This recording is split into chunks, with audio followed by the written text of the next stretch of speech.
ചില കുട്ടികളെ കണ്ടിട്ടില്ലേ, ചെറിയ നാണയങ്ങളൊക്കെ എടുത്ത് വിഴുങ്ങുക, മോതിരം എടുത്ത് വിഴുങ്ങുക, ഓർണമെന്റ്സ് എടുത്ത് വിഴുങ്ങുക. ഹായ്, കേറ്ററ്റ് കാറ്റഗറി 3 എക്സാമിന് ഫോക്കസ് ചെയ്യുന്നവരാണ് നിങ്ങളെങ്കിൽ കേറ്ററ്റ് കാറ്റഗറി 3യുടെ എല്ലാ സബ്ജക്റ്റുകാർക്കും കോമൺ ആയിട്ടുള്ള ഒരു ടോപ്പിക്കാണ് അഡോളസൻറ്റ് സൈക്കോളജി. അതിൽ അഡോളസൻറ്റ് സൈക്കോളജീസിൽ തിയറീസ്, അതിൻ്റെ അകത്തെ പ്രധാനപ്പെട്ട കാര്യങ്ങളൊക്കെ നിങ്ങൾക്ക് BEd കണ്ടന്റുമായിട്ട് ബന്ധപ്പെട്ട് പഠിക്കുമ്പോഴും സ്ഥിരമായിട്ട് കേറ്ററ്റ് കാറ്റഗറി 3യുടെ പ്രീവിയസ് ഇയർ ക്വസ്റ്റ്യൻ പേപ്പർ നോക്കിക്കോ, അതിൽ സ്ഥിരമായിട്ട് നിങ്ങൾ പഠിക്കാത്ത, അത്ര ഫോക്കസ് ചെയ്യാത്ത ഒരു ഏരിയയിൽ നിന്ന് ക്വസ്റ്റ്യൻ വരാറുണ്ട്. അത് അഡോളസൻറ്റിൻ്റെ ഈറ്റിംഗ് ഡിസോർഡറുമായിട്ട് ബന്ധപ്പെട്ടാണ്. ആ ഒരു ഏരിയ നിങ്ങൾക്ക് അത്ര പരിചിതമല്ലാത്ത ഏരിയ, ഒരു ഹോട്ട് ടോപ്പിക് എന്ന് വേണേൽ പറയാം. നിങ്ങൾ ആരും ശ്രദ്ധിക്കാതെ പോകുന്ന, വെറുതെ ഒരു മാർക്ക് നഷ്ടപ്പെടുത്തുന്ന ഒരു ഏരിയ. ആ ഏരിയനെ മനസ്സിലാക്കാനായിട്ട് ഈ വീഡിയോ നിങ്ങൾക്ക് ഉപകാരപ്പെടുന്നു. KTET category 3യിലെ adolescent സൈക്കോളജിയിലെ hot topic ആയിട്ടുള്ള ഈറ്റിംഗ് ഡിസോർഡറുമായിട്ട് ബന്ധപ്പെട്ടാണ് ഞാൻ ഇന്നത്തെ ഈ ക്ലാസ് നിങ്ങളുടെ മുമ്പിലേക്ക് എത്തിക്കുന്നത്. ചില പ്രധാനപ്പെട്ട വാക്കുകൾ, ചില പ്രധാനപ്പെട്ട ഈറ്റിംഗ് ഡിസോർഡറുകൾ നിങ്ങളിവിടെ പഠിച്ചിരിക്കണം. നമുക്ക് നോക്കാം. ഒരു ചോദ്യം നോക്കിയോ, which of the following challenges faced by adolescent is not considered as an eating disorder. അപ്പോൾ കൊടുത്തിരിക്കുന്ന ഈറ്റിംഗ് ഡിസോർഡർ അല്ലാത്തത് ഏത് എന്നുള്ളതാണ്. ബുലീമിയ, അനോറെക്സിയ നെർവോസ, ഡെലിക്വൻസി, പിക്ക അല്ലെങ്കിൽ പൈക്ക എന്ന് വായിക്കാം കേട്ടോ. എന്താ സംഭവം ഞാൻ പിന്നെ പറഞ്ഞുതരാം. ഇവിടെ ഈറ്റിംഗ് ഡിസോർഡറിൽ പെടാത്തത് ഏത് എന്നുള്ളതാണ്. ബുലീമിയ, അനോറെക്സിയ നെർവോസ, പൈക്ക അല്ലെ പിക്ക എന്ന് പറയുന്നതൊക്കെ ഈറ്റിംഗ് ഡിസോർഡർ ആണ്. പക്ഷെ ഡെലിക്വൻസി എന്ന് പറയുന്നത് ഒരിക്കലും ഈറ്റിംഗ് ഡിസോർഡർ അല്ല. അപ്പോൾ ഈ കൊടുത്തിരിക്കുന്ന ഈ സാധനമൊക്കെ എന്താണ് എന്നുള്ളതൊന്ന് അറിയണ്ടേ? ഉറപ്പായിട്ടും അറിയണം. അതാണ് നമ്മൾ ചെയ്യാൻ പോകുന്നത്. There are several type of eating disorder commonly scene in adolescence. അതിൽ ഒന്നാമത്തത് അനോറെക്സിയ നെർവോസ. ഈ ഒരു ഒറ്റ പടം നോക്കിയാൽ മതി, കാര്യം പഠിക്കാം. ആ ടേം പഠിച്ചു വെച്ചോ, ക്വസ്റ്റ്യൻ ഇതിനു മുമ്പ് ചോദിച്ചിട്ടുള്ള അനോറെക്സിയ നെർവോസ. ലേണിംഗ് ഡിസബിലിറ്റി ഒന്നും അല്ല കേട്ടോ. ലേണിംഗ് ഡിസബിലിറ്റി അല്ലാത്തത് ഏത് എന്ന് ചോദിച്ചിട്ട് ഒരു ഓപ്ഷനിലും ഈ ക്വസ്റ്റ്യൻ ഇതിനു മുമ്പ് വന്നിട്ടുണ്ട്. അതായത് ഒരാൾ വിചാരിക്കുകയാണ് എനിക്ക് ഭയങ്കരമായിട്ട് വണ്ണം കൂടുന്നുണ്ട്, അപ്പോൾ ഇത് ശരിയാവില്ല. അപ്പോൾ ഞാൻ നന്നായിട്ട് കഴിക്കുന്നതുകൊണ്ട് വണ്ണം കൂടുന്നുണ്ടെന്ന് എനിക്ക് തോന്നുന്നു, എന്നിട്ട് ഞാനത് കളയാൻ വേണ്ടിയിട്ട് അല്ലെങ്കിൽ വണ്ണം ഒഴിവാക്കാൻ വേണ്ടിയിട്ട് പേടിച്ചിട്ട് കുറച്ച് പരിപാടിയൊക്കെ ചെയ്യുന്നു. ഇതാണ് അനോറെക്സിയ നെർവോസ എന്ന് പറയുന്നത്.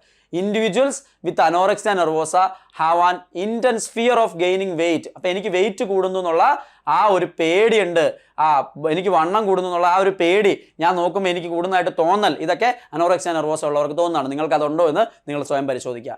They often restrict their food intake severely, leading to significant weight loss and malnutrition. അപ്പോൾ ഇവിടെ അനോറെക്സിയ നെർവോസ വരുന്നവർക്ക് ഭക്ഷണം വലിച്ചു വാരി തിന്നുന്നല്ല കേട്ടോ, അത് വേറെ സാധനമാണ്, വരുന്നേ ഉള്ളൂ, ഞാൻ പറയാം. അങ്ങനത്തെ വേറെ സാധനം ഉണ്ട്, പഠിക്കാം. അനോറെക്സിയ എന്ന് പറയുമ്പോൾ ഭക്ഷണത്തോടുള്ള വിരക്തി. അനോറെക്സിയ എന്ന് പറയുമ്പോൾ ഭക്ഷണത്തോട് ഉള്ള വിരക്തിയാണ്, കൂടുതൽ കഴിക്കുന്നതല്ല കേട്ടോ, തെറ്റിക്കരുത്. ഞാൻ പറഞ്ഞപ്പോൾ അത് മാറിപ്പോണ്ടെന്ന് എനിക്ക് തോന്നുന്നു. ഇനി മുമ്പോട്ട് വരുന്ന സാധനത്തിനകത്താണ് അത് വരുന്നത്. അനോറെക്സിയ നെർവോസ എന്ന് പറയുന്നത് എന്താണ്? അയാൾ പേടിയാണ്, വണ്ണം വെക്കും എന്നുള്ള പേടി, ഭക്ഷണത്തോട് വിരക്തി, കഴിക്കുന്നില്ല, എന്നിട്ട് ഈ കണക്കിനിരിക്കും. തോന്നുന്നത് ഇങ്ങനെയാണ്, പക്ഷേ ഇങ്ങനെ ഇരിക്കും. അപ്പോൾ ഭക്ഷണത്തിനോടുള്ള വിരക്തി, അഡോളസെൻ്റ് ഏജിലുള്ള കുട്ടികൾക്ക് ഭക്ഷണത്തിനോടുള്ള വിരക്തിയെയാണ് നമ്മൾ എന്ത് പറയുന്നത്? ഈ പറയുന്ന അനോറെക്സിയ നെർവോസ എന്ന് പറയുന്നത്. വെയിറ്റ് ലോസും മാൽന്യൂട്രീഷനും ഉണ്ടാവും, ആരോഗ്യ പ്രശ്നങ്ങൾ ഉണ്ടാവും. ഇതാണ് ഈ പറയുന്ന പരിപാടി. അപ്പോൾ എക്സസീവ് എക്സർസൈസ് ചെയ്യുക, നിങ്ങൾ ഈ പറയുന്ന പോലെ തന്നെ ഫുഡിൻ്റെ ഇൻടേക്കൊക്കെ ഒരുപാട് കുറയ്ക്കുക എന്നുള്ളതൊക്കെ അനോറെക്സിയ നെർവോസ ഉള്ള ആൾക്കാർ ചെയ്യുന്ന പ്രോസസ്സാണ് എന്ന് മനസ്സിലാക്കിയിരിക്കുക. അപ്പോൾ ഭക്ഷണത്തിനോടുള്ള വിരക്തി അഡോളസെൻ്റ് ഏജിലുള്ള കുട്ടികളിൽ, വണ്ണം വയ്ക്കുക എന്നുള്ള പേടി കാരണം കൂടുതൽ എക്സർസൈസ് ചെയ്യുക, അതൊക്കെ അവസാനം ആരോഗ്യ പ്രശ്നങ്ങളിലേക്ക് കൊണ്ടുവരും. അതാണ് അനോറെക്സിയ നെർവോസ. ആ വേർഡ് ഓർത്തിരുന്നോ? ചോദ്യമായിട്ട് ഇതിനു മുമ്പ് ചോദിച്ചാണ്, ഇനിയും പ്രതീക്ഷിക്കാം. അടുത്ത് ബുലീമിയ നെർവോസ. ബുലീമിയ നെർവോസ എന്താ സംഭവം? അതായത് ചുമ്മാ ഇരുന്ന് ബിഞ്ച് ഈറ്റിംഗ്, ഈ ഒരു ടേം ഓർത്തിരുന്നു കേട്ടോ. ചുമ്മാ ഇരുന്ന് വെട്ടി വിഴുങ്ങുക. ഈ ഫിഗറിനകത്ത് നോക്കിയാൽ നിങ്ങൾക്ക് കാണാൻ പറ്റും. കുത്തിയിരുന്ന് കഴിക്കുക, ഓവറായിട്ട് കഴിക്കുക, എന്നിട്ട് ആ കഴിക്കുന്ന സാധനത്തിന് പേടി. ഞാൻ നേരത്തെ പറഞ്ഞപ്പോൾ അനോറെക്സിയ ആയിട്ട് മാറിപ്പോയല്ലോ ഇത്. കുത്തിയിരുന്ന് കഴിച്ചിട്ട് പേടിച്ചിട്ട് എന്ത് ചെയ്യും? പോയിട്ട് ഒമിറ്റ് ചെയ്യുക. ഈ കഴിച്ച സാധനമൊക്കെ എങ്ങനെയും കളഞ്ഞിട്ട് വണ്ണം വെക്കുന്നതിനുള്ള ഒഴിവാക്കാൻ വേണ്ടിയിട്ട് അങ്ങനത്തെ ചില പരിപാടികളൊക്കെ ചെയ്യുക. അതാണ് ഈ പറയുന്ന ബുലീമിയ നെർവോസ എന്ന് പറയുന്നത്. അപ്പോൾ ഇവിടെ ബിഞ്ച് ഈറ്റിംഗ് ആണ്. ദെൻ അതിനെ കോമ്പൻസേറ്റ് ചെയ്യാനായിട്ടുള്ള ഈ സെൽഫ് ഇൻഡ്യൂസ്ഡ് വൊമിറ്റിംഗ് പോലുള്ള പരിപാടിയൊക്കെ ചെയ്യുന്നതിനെയാണ്, എക്സസീവ് എക്സർസൈസ് ഒക്കെ ചെയ്തിട്ട് ഇത് ഈ പറഞ്ഞ കഴിച്ചതിൻ്റെ ബാലൻസ് ചെയ്യാനുള്ള ശ്രമം നടത്തുന്നതാണ് ഈ ബുലീമിയ നെർവോസ എന്ന് പറയുന്ന ആ ഒരു ഈറ്റിംഗ് ഡിസോർഡർ എന്ന് പറയുന്നത്. സോ നോർമൽ വെയിറ്റ് ആയിരിക്കും, പക്ഷേ അവർക്ക് എന്തായിരിക്കും? ബിഞ്ച് ഈറ്റിംഗ് ആയിരിക്കും, അല്ലെങ്കിൽ ബിഞ്ച് സൈക്കിൾ ആയിരിക്കും അവർക്ക് ഉണ്ടാക്കിയത്. ഈ കാണുന്നതാണ് ബുലീമിയ നെർവോസയുടെ സൈക്ലിങ്. ബിഞ്ച് ഈറ്റിംഗ് ആണ്, ദെൻ സെൽഫ് ഇൻഡ്യൂസ്ഡ് വൊമിറ്റിംഗ് ഉണ്ടാവും, അഗെയിൻ ബിഞ്ച് ഈറ്റിംഗ്, പിന്നെയും കഴിക്കും, പിന്നെയും ഇതേ പരിപാടി തന്നെ ആവർത്തിച്ചുകൊണ്ടിരിക്കും. അപ്പോൾ കൂടുതൽ ഓവറായിട്ട് കഴിക്കുക, അതിനെ ബാലൻസ് ചെയ്യാനായിട്ട് ഈ പറഞ്ഞ പോലെ ഒമിറ്റ് ചെയ്യുക, നമ്മൾ സ്വയം വായിൽ വിരലിട്ട് ഒമിറ്റ് ചെയ്യുക, അല്ലെങ്കിൽ കൂടുതൽ എക്സർസൈസ് ചെയ്തൊക്കെ അത് ബാലൻസ് ചെയ്യാൻ ശ്രമിക്കുക. ഇതെല്ലാം ഇതിനകത്ത് വരുന്നതാണ്. ബുലീമിയ നെർവോസയ്ക്കകത്ത് വരുന്നതാണ്. അഡോളസെന്റ് പ്രധാനപ്പെട്ട ഇഷ്യൂ ആണ്. ദെൻ ബിഞ്ച് ഈറ്റിംഗ് ഡിസോർഡർ, BED എന്നുള്ള പേരിലും അറിയപ്പെടുന്നുണ്ട്. കുത്തിയിരുന്ന് കഴിക്കുക, ചുമ്മാ ഇരുന്ന് എല്ലാ സമയത്തും ഇരുന്ന് കഴിച്ചുകൊണ്ടേയിരിക്കുക, ദെൻ അൺകൺട്രോൾ ആയിട്ട് കഴിച്ചുകൊണ്ടേയിരിക്കുക. ഇതാണ് ബിഞ്ച് ഈറ്റിംഗ് ഡിസോർഡർ. ഇപ്പോൾ ബുലീമിയ ഒന്ന് മാറ്റി നിർത്തിയാൽ ഇവിടെ BEDയിലുള്ളൊരു കാര്യം എന്താണെന്നറിയോ? ബിഞ്ച് ഈറ്റിംഗ് ഡിസോർഡറിൽ കഴിച്ചുകൊണ്ടിരിക്കുന്നതേ ഉള്ളൂ, ഓവർ വെയിറ്റിലേക്ക് എത്തിക്കും. അല്ലാണ്ട് അതിനെ ബാലൻസ് ചെയ്യാനായിട്ട് ഈ പറയുന്ന ഛർദ്ദിച്ച് കളയാനുള്ള പരിപാടിയൊക്കെ അതൊന്നും ഇവർ ചെയ്യത്തില്ല. ചുമ്മാ ഇത് കഴിച്ചുകൊണ്ടിരിക്കും, ഓവർ വെയിറ്റ് ആവും എന്നുള്ളതാണ് ഈ ഒരു ബിഞ്ച് ഈറ്റിംഗ് ഡിസോർഡറിലേക്ക് വരുന്നത്. ഇതും പ്രീവിയസ് ഇയർ ക്വസ്റ്റ്യൻസിലെ ഓപ്ഷൻസിലുള്ള സാധനമാണ്. അപ്പോൾ ഞാൻ പറഞ്ഞ അനോറക്സിയ നെർവോസ, അതുപോലെ തൊട്ടു മുമ്പ് പറഞ്ഞ സാധനം ഏതായിരുന്നു? Bulimia nervosa, then ബിഞ്ച് eating disorder. അടുത്ത സാധനം ഏതാ?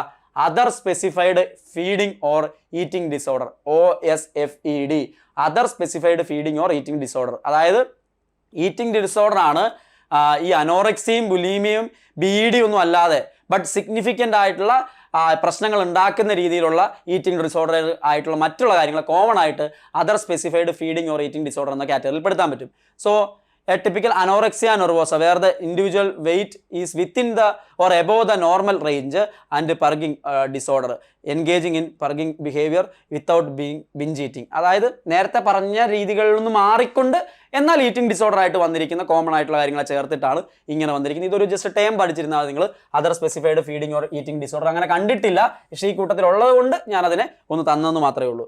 ഇനി പിക്ക ഓപ്ഷനിൽ നിങ്ങൾ തൊട്ട് മുമ്പ് കണ്ടതാണ്. പിക്കാന്നോ പൈക്കാന്നോ ഒക്കെ പറയാം. ചില കുട്ടികളെ കണ്ടിട്ടില്ലേ, ചെറിയ നാണയങ്ങളൊക്കെ എടുത്ത് വിഴുങ്ങുക, മോതിരെടുത്ത് വിഴുങ്ങുക, ഓർണമെൻറ്റ്സ് എടുത്ത് വിഴുങ്ങുക, ഈ സാധനമൊക്കെ അവരുടെ ഭക്ഷണങ്ങൾ. മണ്ണ് തിന്നുക, മുടി തിന്നുക. അപ്പോൾ കഴിക്കാൻ കൊള്ളാത്ത സാധനങ്ങൾ എടുത്ത് കഴിക്കുക, അത് വലിയ പ്രശ്നം ഉണ്ടാക്കും അല്ലേ ചിലപ്പോൾ. ആ പരിപാടിയാണ് പൈക്ക അല്ലെ പിക്ക എന്ന് വായിക്കാം. ഓക്കെ, ഓർത്തിരിക്കാം. അതായത് കഴിക്കാൻ കൊള്ളാത്ത സാധനങ്ങൾ എടുത്ത് നോൺ ഫുഡ് ഐറ്റംസ് കഴിക്കുന്ന ബിഹേവിയർ ഉണ്ടെങ്കിൽ അതിനെയാണ് പിക്ക അല്ലെങ്കിൽ പൈക്ക എന്ന് നമ്മൾ വിളിക്കുന്നത്. അപ്പോൾ ഇമ്പോർട്ടൻ്റ് ആണ്, വളരെ ചെറിയൊരു ടോപ്പിക്ക്, പക്ഷെ ഒരു മാർക്ക് നിങ്ങൾക്ക് ഷുവർ ഷോട്ട് ആയിട്ട് കിട്ടാൻ പറ്റുന്ന ഒരു ഏരിയ ആണ് ഞാനിപ്പോൾ നിങ്ങൾക്ക് പറഞ്ഞു തന്നത്. യൂസ്ഫുൾ ആയോ എന്ന് നിങ്ങൾ താഴെ കമൻറ്റ് ചെയ്യുക. ഇങ്ങനെ നമ്മുടെ എക്സാമിന് ഫോക്കസ് ചെയ്തുകൊണ്ട് അഡോളസെന്റ് സൈക്കോളജി കാറ്റഗറി 3 ഫോക്കസ് ചെയ്തുകൊണ്ടുള്ള ഹോട്ട് ടോപ്പിക്സിൻ്റെ ഡിസ്കഷൻ ഇനിയും വേണോ എന്ന് നിങ്ങൾ പറയുന്നതനുസരിച്ചിരിക്കും, നിങ്ങളുടെ ഫീഡ്ബാക്സ് അനുസരിച്ചിരിക്കും. തീർച്ചയായിട്ടും നിങ്ങൾക്ക് ഇത് യൂസ്ഫുൾ ആയോ എന്ന് നിങ്ങൾ തന്നെ പറയാം. ഇമ്പോർട്ടൻ്റ് ആയിട്ടുള്ള ഏരിയ ആണ് കേട്ടോ, ആവർത്തിച്ച് ക്വസ്റ്റ്യൻസ് ചോദിക്കുന്ന ഏരിയ ആണ്. നിങ്ങൾ പല ക്വസ്റ്റ്യൻ പേപ്പറിൽ നോക്കിയാൽ ഈ ഒരു ഏരിയ കാണാൻ പറ്റും. ഇത് ഇമ്പോർട്ടൻ്റ് ആയിട്ട് പഠിച്ചു വയ്ക്കുക, വളരെ പ്രധാനമായിട്ടും നിങ്ങൾക്ക് മാർക്ക് നേടിത്തരുന്ന ഒരു ടോപ്പിക്കായിരിക്കും. വീണ്ടും കാണാം. എല്ലാവർക്കും നന്ദി.